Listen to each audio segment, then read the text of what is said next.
This is Metal HELLSINGER. So I've been going through playing a bunch of Steam Next Fest demos. I just played Hellscreen and Power Chord, and I think this game might actually be sort of a combo of those two games. From what I understand, it's an old school Doom-like shooter. At least, you know, that in terms of its like sort of speed and sort of the pace of play. But it's also a sort of heavy metal rhythm game in another sort of part of it. I don't know. Let's get into it and see how it plays.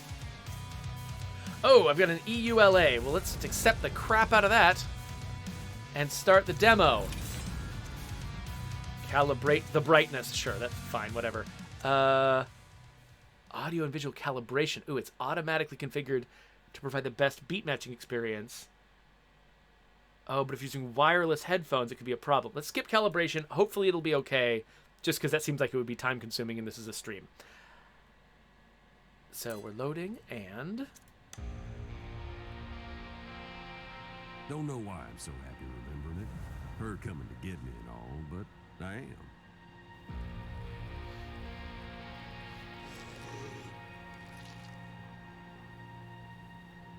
It's like a storm coming from far, far away. I felt it in the air.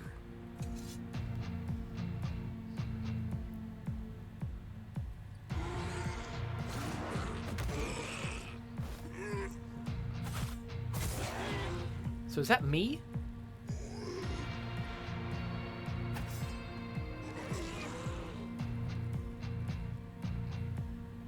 Yes, it's me. Okay, so check out my crosshair. You may notice that as the beat of the music comes through, those little carrots are glowing brightly. Boom, boom, boom, boom, boom. So I think I have to pay attention to that while I'm fighting. Ugh, marionettes. Hated them. Okay, you see, one of those hits missed. I think it was because it wasn't on the beat.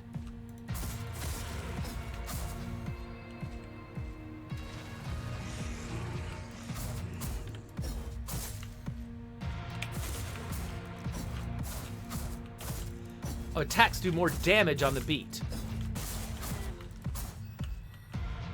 Perform 4 attacks to the beat. Okay.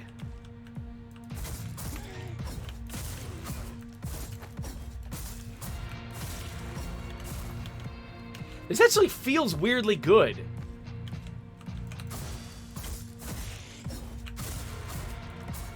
Like, this feels like the kind of thing that I would do in a game for fun. You know, it's like if I was really getting into the soundtrack, I could just, like, shoot and attack to the beat to just feel like a badass. But this makes it an official part of the experience. Some of my attacks feel like they take time, which makes it challenging to feel like they're happening on the beat. Okay, glowing enemies are vulnerable. Tap E on the beat to slaughter them. Okay, this is working. I was worried it wouldn't be forgiving enough for me, but the fact that, like, it seems like they've got a generous enough window for these beat registers to, like, for me to succeed, and also it seems like I still do damage when it's not on the beat. It's just not as effective.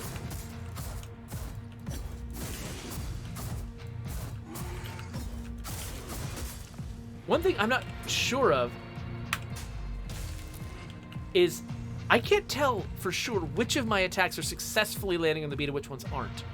Because I assume there's a mix. We didn't need words. We understood each other without them. Guess it sounds like love at first sight, don't it? You see, the whole universe has a rhythm. Well, it's kind of my pulse. And when I'm with her, we sort of become one. Her music is my music. And my voice is her voice. Huh. Oh, hello. It's a fuzzy door.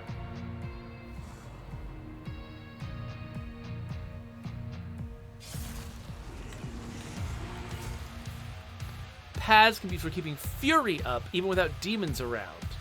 What's fury?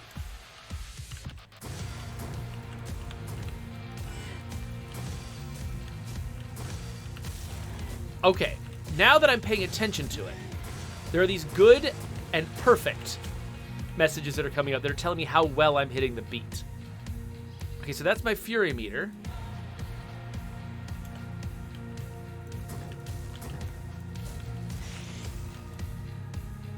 Fury increases by doing actions on beat. Perfect gives the most fury. Okay. So now I'm at 2 times. Okay, so I can shoot. Oh, so that's what it means by keeping my fury up. Because my knife, I can only use when I'm close to enemies. And so crossing the gap between enemies could cost me fury. Whoa, max fury, okay. But if I can shoot enemies, then I can bridge those gaps. I think that's what the point is. That... Oh! Okay! This is something I didn't understand. As my fury goes up, the music changes. And the vocals kick in at 16. Where's the bad guys? Okay, more damage and more score.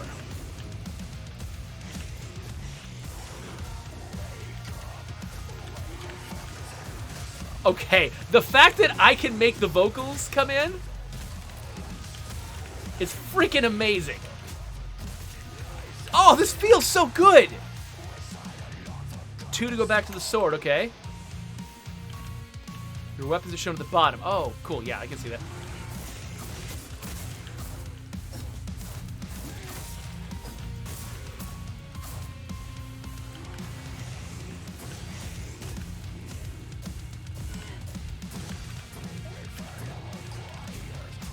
There we go. Oh, this feels so good!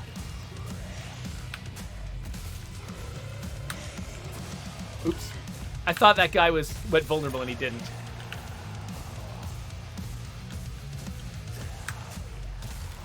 So it's taking some of the best stuff from Doom, but really making you feel the score. Oh, this is great.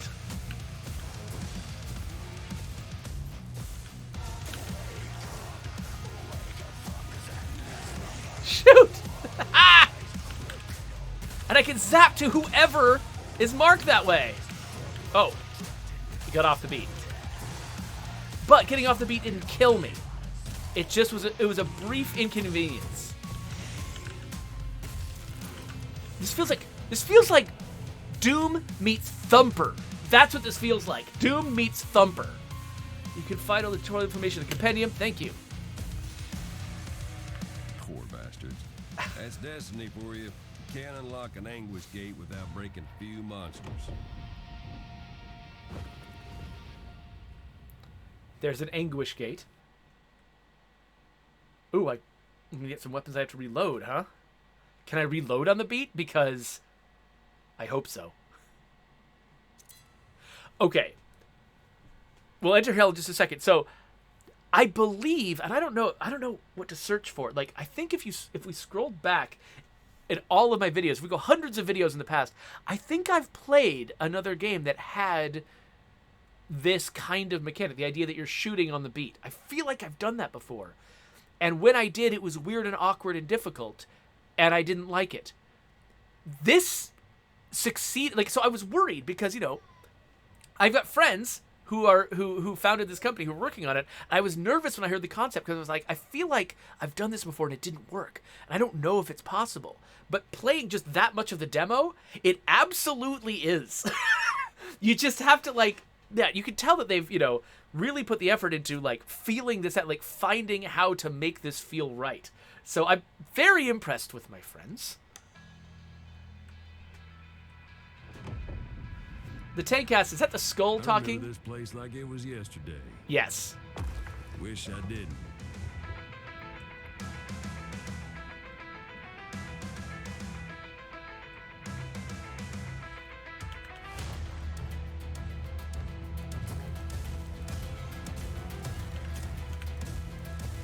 Cambion starts the murder parade. Persephone?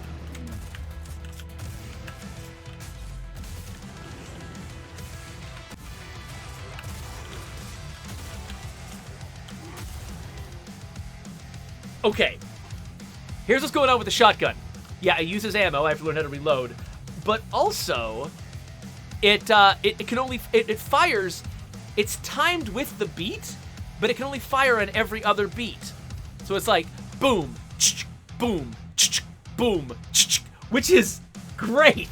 That feels awesome. All right. Anyway.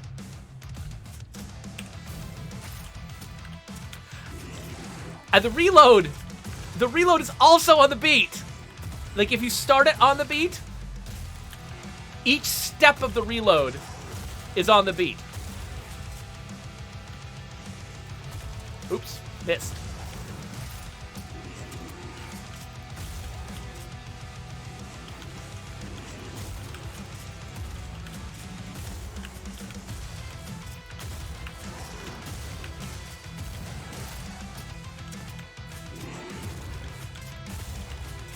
This is...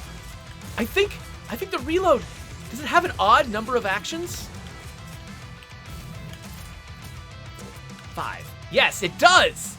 Oh, this is freaking brilliant! It's got an odd number of actions, so whatever beat I'm on before I reload, I'm on the opposite beat afterwards. What a freaking brilliant idea! I never would have occurred to me to do that on purpose.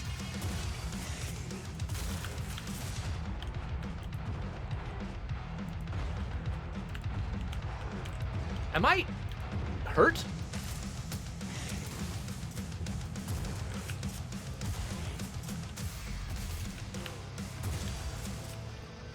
So many souls. It occurs to me. Kind of electricity. It occurs to me. I've got no idea what my health is. Oops! I just fell off something for no reason. Also, I don't know what this green. Nothing probably.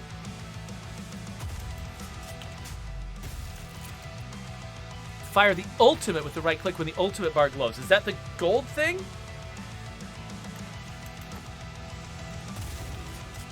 I want to have a lot of enemies before I use an ultimate. Okay.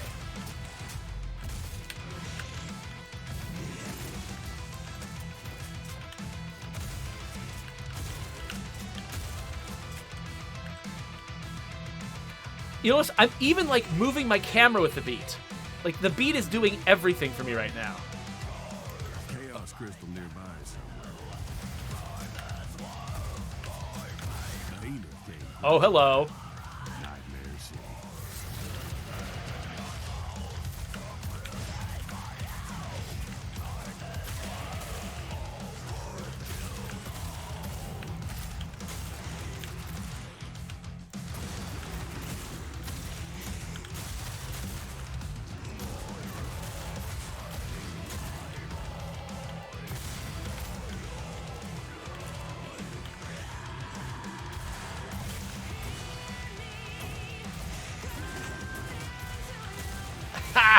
Like the soaring female vocals coming in at 16.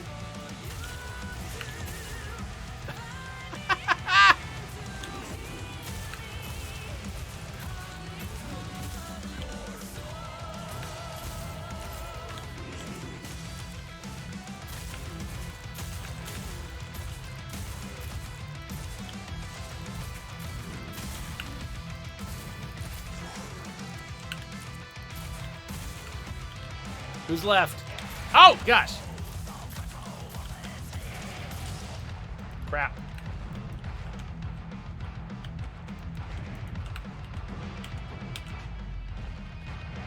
Okay. They were ready for us. At least they tried. Okay, I think my green bar is my health. And I think that the stuff they drop when I kill them with E is health for me. Well, what is that guy? What was that? She saw something. She did. Imagine it, baby.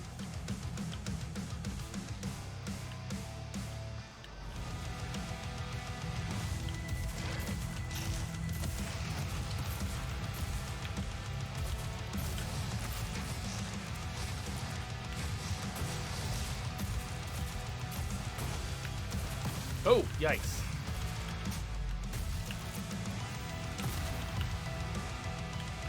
Who else? Oh, it looks like I automatically get my reload completed if I kill the enemy like that.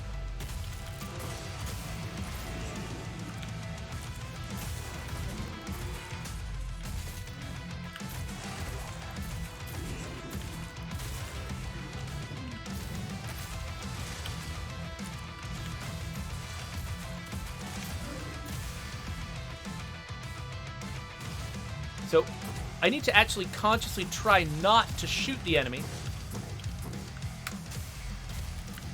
when they've got that, because that's how I get my health. But I wonder if the green crystals have something to do with health too. Sometimes I'm like on the offbeat or something. Like, I think I'm on the beat and I'm not. Okay, yes. Those are health crystals. So there's a reason why those green things were getting my attention. You'll find me waiting to engage an enemy until I, like, hear a satisfying beat to shoot them on.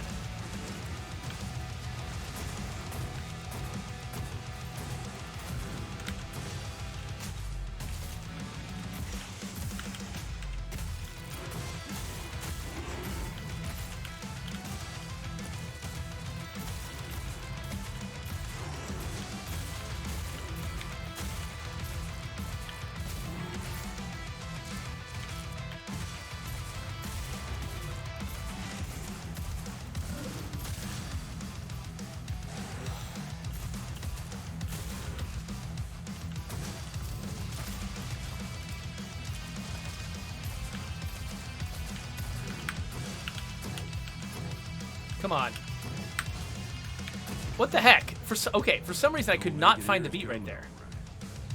Chaos ain't quiet. Oh, actually, wait. I think there's a...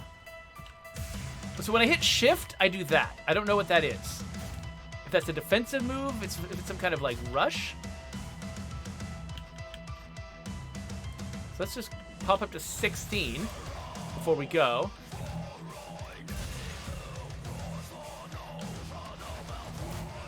Oh, there we go.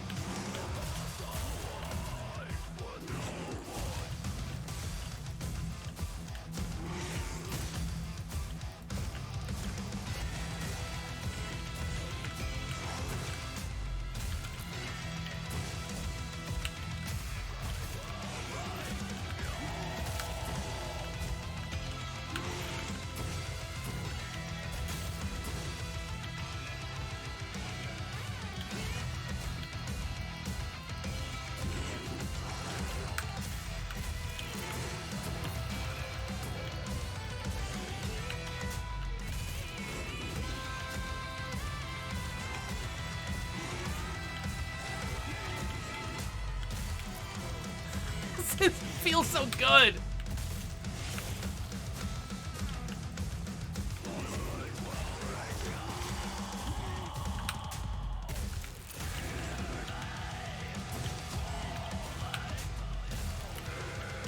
Oh.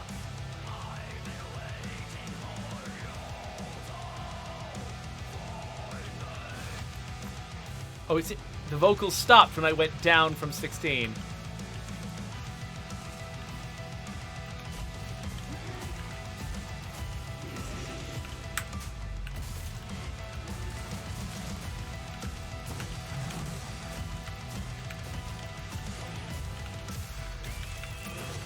There.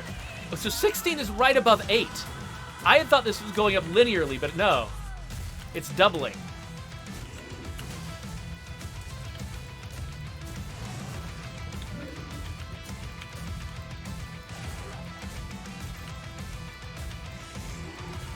By the way, I love the way they've tuned the health in this game, because I take a lot of damage, but I also can heal by doing this on the beat kill thing.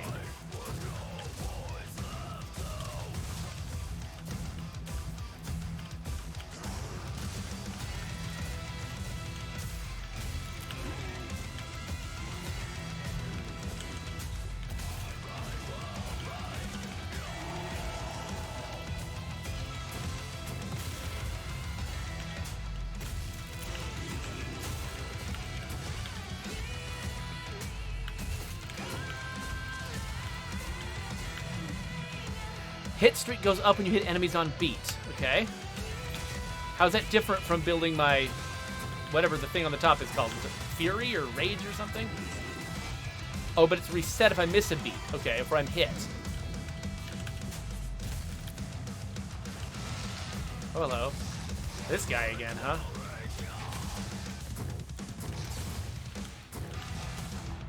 Okay, this is a problem.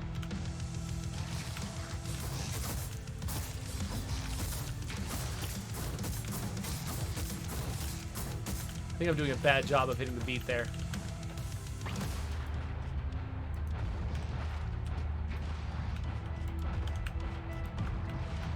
You just getting warmed up. Okay, okay. Do I want to resurrect?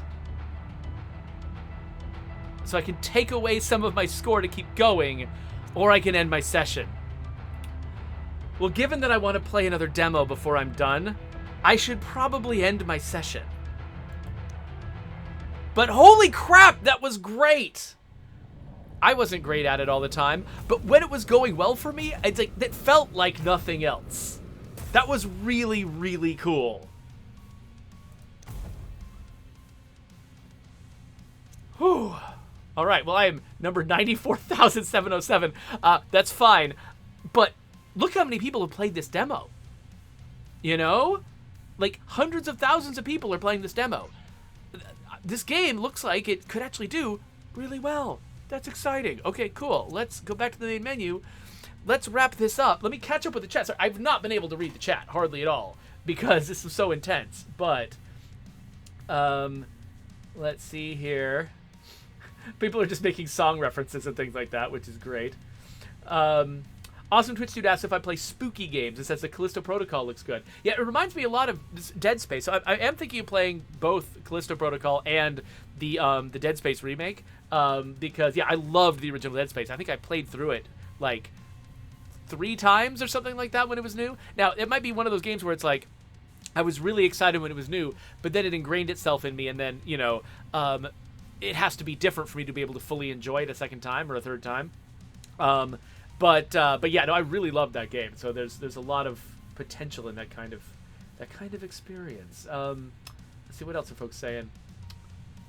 So Sunny Game says he's never heard of this game. Yeah, so it's really good. Like I was kind of surprised that I ended up getting into it as into it as I did, just because, I mean, I'm not a huge, like, you know, I'm not hugely into heavy metal music. Like, I can enjoy it, you know, when it's you know, really powerful like this, but, you know, that's not like, I'm not like some giant metal fan who will just love anything with metal in it, right? And so I wasn't sure if this game was going to feel like it was for me, but it sure did when I got into it. So I mean, the demo it's out on Steam right now if you want to check it out yourself and see how it feels. It's I really, really had a great time with it.